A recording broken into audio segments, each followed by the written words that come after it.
So let's just start to propose some answers that might better meet the evidence. So on the Tenants article, I saw a couple of things. I started with the impact zones of the towers because I thought that was interesting that a company called Marsh & McLennan occupied all of the floors in the North Tower where the plane impacted and the fires kind of raged there. Marsh & McLennan was this big insurance broker, financial company. And those floors that Marsh occupied were the exact floors that had been updated for fireproofing in the few years before 2011. So 110 stories, and there was only 8 of them that got full floor fireproofing upgrades, and all 8 of them were Marsh & McLennan, floors 93 to 101, where the plane impacted. So I thought that was pretty odd. Started looking at Marsh. I thought, yeah, it seemed that seemed odd to me, and started looking at Marsh and some of the people that worked for them, and I noticed there were a couple of Bush family members, like Craig Stapleton, who is the husband of George W. Bush's cousin, and he was there, and he used to be Bush's partner in the Texas Rangers deal that made him so much money. I also noticed L. Paul Bremer. This guy stood out just glaringly. L. Paul Bremer was the 2 years later the Iraq occupation governor, so people may remember him better for that. But on 9/11, he was the CEO of Marsh Crisis, a division of Marsh & McLennan, and he had an office in the South Tower. So when I started looking at these floors in the different areas of the towers, I noticed that these matched up, and Marsh had not only the entire impact zone of the North Tower, but they had a subsidiary right in the middle of the South Tower, and L. Paul Bremer had an office there. And Bremer was one of the first people to start giving us the official story for what happened. He somehow survived the day. I don't know how. He had his office there, but instead of going to his office, he had showed up on all the news stations telling us Osama bin Laden was responsible, and probably Iraq and Iran also, and that we really ought to start a massive war against those people. So that's interesting. The other thing that was interesting about Bremer was he was a director for a Japanese company called Komatsu that had just patented a thermite demolition device in 1996. So, and published the patent. So that I thought was interesting enough that maybe it should be investigated. Over in the South Tower impact zone, there's a couple of companies that occupied that. One of them was called Aon, and again, Bush's first cousin Jim Pierce worked right there in the South Tower impact zone. He had a meeting scheduled for that day. Then he moved across the street to the Millennium Hotel, and so he survived the day miraculously. There's also Baseline Financial right there in the impact zone. This guy named Joseph Kasputis was really interesting to me because he was very closely related to the Department of Energy. And also just above him was a company called the Washington Group. And they were also very closely related to the Department of Energy and had just purchased a company called Morrison Knudsen that did hundreds of demolition projects for the Army Corps of Engineers. So there are a lot of people in these buildings, tenants in these buildings, that had connections to demolition technology. They had connections to the Department of Energy. They had a lot of connections to the Bush family for whatever reason. And, so that's just, that one article stands on its own. And then I went to the security design companies and contractors and found Kroll. A lot of people know about Kroll. It's this massive security company that also used to be called the CIA of Wall Street, and for their investigative work. And Kroll designed the security systems for the World Trade Center complex after the 1993 bombing. And the design was implemented by a couple of companies, one of them being this company called Strategic, that people often talk about, this Wirt Walker, and his being a relative of the Bush family. He's kind of he's just a distant relative, but he's a very interesting person. Appears to be connected to the CIA, not only through his father, who worked for the CIA and the DIA, but through other circumstantial pieces of evidence. But Strategic Walker, he hired a bunch of people from the Carlyle Group, a subsidiary of the Carlyle Group. So his chief operating officer just he took them from BDM International, which is the Carlyle Group subsidiary, and BDM had a history in black projects. So Stratesec is very interesting for all these connections to not only Walker but Marvin Bush, who was the president's brother, was a director at Stratesec, and they hired all these Carlyle Group people, including McDaniel, and they implemented the overall security plan right up to the day the buildings fell down. So I thought that was interesting. I agree. Totally amazing.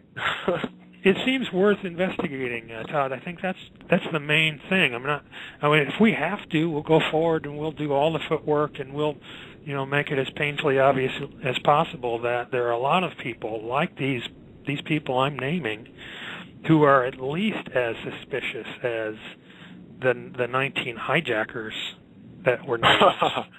At least, if not far more so.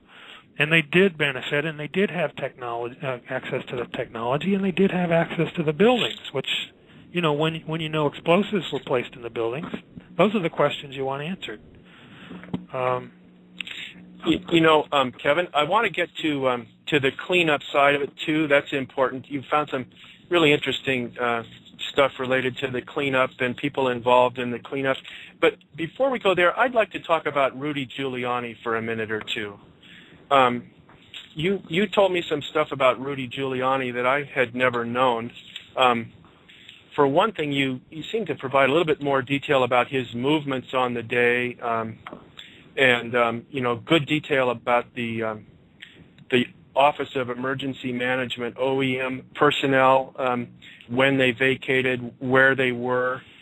There were interesting stuff. But you mentioned that Rudy Giuliani's father was a convicted holdup criminal who had spent time in Sing Sing and had been associated with the mob in New York, and that his uncle was a mobster, and other people in his families were connected to the mafia. And so why has Rudy Giuliani never been how did he ever get elected to the mayor of New York with these kind of connections? How come, he was portrayed as a hero? I realize maybe this is a little bit off topic here, but I was so shocked by this stuff about Rudy Giuliani. He's portrayed as the 9/11 hero, and yet he has all of these amazingly questionable connections. And, of course, he's not the only one with these kind of connections. And when you do talk about the cleanup, you talk about a lot of mafia connections. Could you just talk a little bit about Rudy Giuliani? Yeah, sure. The history of Harold Giuliani, who's his father, is I think commonly known. This wasn't something that I surprised anybody with. Harold Giuliani was this kind of two-bit thug that got put away in Sing Sing for a period of time, and then on Giuliani's mother's side, her brother and Giuliani's cousin were both. There's a good deal of evidence they're associated with the mob, but why was Giuliani then elected as mayor? Is first of all, you can't blame the sins of the father on the son. That's an old saying, and you can't blame the sins of the nephew and the cousin. And it's just a lot of circumstantial evidence, though. For this guy, it's a lot of circumstantial evidence that he does appear to come directly from the mob. Giuliani has a long history with the Department of Justice, though. He worked at the Department of Justice for years. He worked at the Southern District of New York as well. What's really interesting to me about Giuliani is that he worked for the law firms, White and Case, for example. White and Case is a famous old law firm that represented BCCI. Do you know the company, the Bank of Credit and Commerce International, that was said to be the largest bank fraud in history? It wasn't really a bank fraud. It was a CIA world intelligence sort of black ops outfit that financed terrorists and so forth. And so Giuliani, as well as a lot of other characters that were right there in New York City involved in the events, were also involved in investigating BCCI. I mean, Michael Cherkasky, for example, was. He was at the time the chairman of Kroll at the time of 9/11, but he had been previously a assistant DA and investigated BCCI and a lot of other people. So that's what interests me about Giuliani. I get the impression from Giuliani's interview with Peter Jennings on the day of 9/11 that when he went ahead and said, we were told the buildings were going to come down, he admitted that he had foreknowledge in that sense. I get the impression from him that he was not deeply involved and didn't have deep knowledge of the operation itself. He just was told, get the heck out of the way and then shut up, or then play along or whatever. That's the impression I get. But there is another guy very closely associated with Giuliani named Bernard Kerik, who was the New York City Police Commissioner on 9/11 and also considered a hero of the day. And Kerik, he just looks the part of a mobster. He was Giuliani's chauffeur in 1993, but in the 70s, and later he was an employee of the Saudi royal family, as well as an employee of, again, Morse and Knudsen in Saudi Arabia. So, he's just this thug. He ended up later becoming a chauffeur for Giuliani, then the Department of Corrections officer, and then the police commissioner of New York City. His police department provided that passport that magically fell by the wayside at the South Tower and was picked up and provided evidence for who the culprits were. But we really ought to be serious because Bernard Kerik is in jail right now, and he was accused of so many crimes it's just ridiculous, and he was ultimately thrown away. He's in jail right now, and so this guy who was clearly a mobster, clearly tied to Saudi Arabia, one of the most interesting things about Kerik is on the day of 9/11, and we're talking about very early, George Pataki, the governor, and Giuliani and Kerik show up on national television, and one of the first questions Giuliani gets from the press is, a lot of people are talking about secondary explosives. Were there explosions that helped bring down the World Trade Center buildings? And Giuliani looks around like stunned, and he looks back to Kerik for the answer. I'm not kidding. And Bernard Kerik shakes his head, no, there were no explosives. So that's when we got the first official answer that there were no explosives used on 9/11 from Bernard Kerik, who is now in jail. And I think we ought to maybe take a second look at that official explanation. I think maybe some people at NIST may end up in jail alongside Kerik. So they've continued to say that no explosives were used. You did a marvelous article called "The Top 10 Connections Between NIST and Nanothermites." I consider this to be related here to your. It's the sort of bridges between your scientific and your deep penetration of this underworld. But talk about NIST's connections to nanothermites, which they deny were used, and they never even investigated.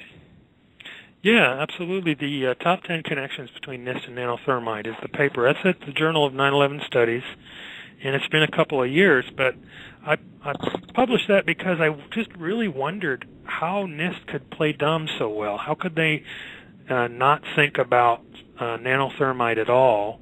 Because they seem to have a lot of very well-qualified people who should have thought of that right away. And some of the people involved, for example, are the directors of NIST at the time. In October of 2001, Bush nominated a guy named Arden Beament, who was a materials science engineer. I mean, he's the kind of guy that would know high-tech materials better than anybody. He had just come from Purdue University. Purdue had a thriving nanothermite program under a professor by the name of Stephen Sun, who came from Los Alamos National Laboratories. So Beament really should have known. He had several other interesting connections, but then he was replaced by a guy named Hratch Semerjian. And Semerjian not only had the background, but he wrote 10 papers with the world's leading expert on nanothermites, a guy named Michael Zachariah. Michael Zachariah has written more on nanothermites than anyone, I think, and he worked at the University of Minnesota for a while. Prior to that, he worked at NIST as well. So Michael Zachariah worked at NIST, but yet NIST can't figure out the possibilities of nanothermite. You know, whenever thermite was brought up to them over the years, they'd always say, "Oh, gee, that wouldn't make any sense. We'd have to have 1 million pounds of thermite," which obviously is not true. If anybody's seen the new video by my friend John Cole, who's also a board member at Architects and Engineers for 9/11 Truth, he's got a video called "The Great Thermite Debate." You can find it on 9/11 Blogger, and he shows that all these people who said you need all these gazillion pounds of thermite are crazy, and that, you know, people who said thermite can't cut steel columns are crazy because, you know, he did it up in his backyard. So obviously it can be done, and it can be done very efficiently. But Haraz Samerjian wrote this paper, then these 10 papers with this world's leading expert on nanothermite. Then we go into the company that provided the largest contingent of non-government employees. This is a really interesting company. It's called Science Applications International Corporation, or SAIC. And SAIC, as I said, provided all these people to the NIST investigation. They're all listed. This huge group of people are listed in the report as being authors of the report, essentially. But SAIC has this long history at the World Trade Center. In 1986, they did an evaluation of threats to the World Trade Center, and they proposed that a big bomb in the basement, just exactly like the one that happened 7 years later in 1993, would do a lot of damage, right? So they provided this scenario, and in 1993, when it did happen, it was SAIC that provided the official explanation for what happened. And then in 2001, they're hired after 2001 to help NIST write this report on what happened on 9/11. But SAIC, they make nanothermites. They're a huge corporation, but they have a subsidiary called Applied Ordnance Technology that not only makes nanothermites, they specialize in laser ignition of nanothermites. And they also are involved in projects where they dole out money for research on nanothermite. So, but SAIC is just really interesting because it's this intelligence contractor for them. That's what they're known for the most part. They even spy on the CIA. The CIA hires SAIC to spy on their employees. It's a little bit crazy. SAIC provided evidence to kind of prove that Iraq needed to be invaded, the evidence against Saddam. They provided the evidence. They provided the evidence, intelligence evidence, for the capture of Khalid Sheikh Mohammed. They trained the Saudi Navy. They have employees like Robert Gates, who's our current defense secretary. They did. Jerome Hauer, who was the OEM director at the World Trade Center. John Deutsch was a CIA director, and so on and so on. So they're in there. They're basically the CIA. That's who they are. And they're in there as the biggest outside component in NIST, while NIST is doing its reports on the towers and on right. WTC 7 as well. That's right. Yeah, incredible. And so it's crazy that all they could be so connected to the history of the World Trade Center and everything that happened to it, and all the evidence for what's happened over the last 10 years. And have all these CIA directors working for them, and so forth, and people just say, "Oh, that's all right, no problem at all." SAIC gave us the official explanation for what happened to the World Trade Center.